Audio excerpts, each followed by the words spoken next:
Ulit-ulitin ko sa'yo ang nadarama.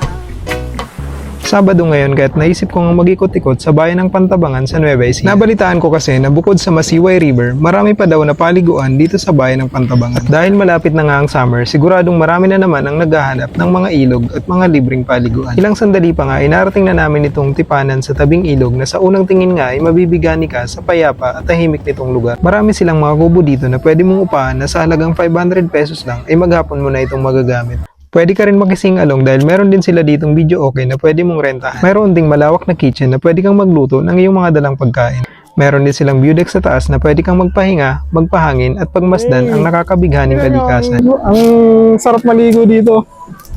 Napapaligiran ng mayayabong na punong mangga ang lugar kaya hindi mo iintindi ng alinsangan kahit mainit ang panahon. At kapag gusto mo na magbabad sa kanilang malinis at malinaw na tubig, may mga goma sila rito na sa halagang 50 pesos lang ay pwede mo itong rentahan at ma-enjoy ang water tubing activities. Kaya kung naghahanap ka ng lugar na mapupuntahan ngayong summer, subukan mo dito sa Tipanan sa tabing ilog na matatagpuan sa Sampaloc, Pantabangan, Nueva Ecija.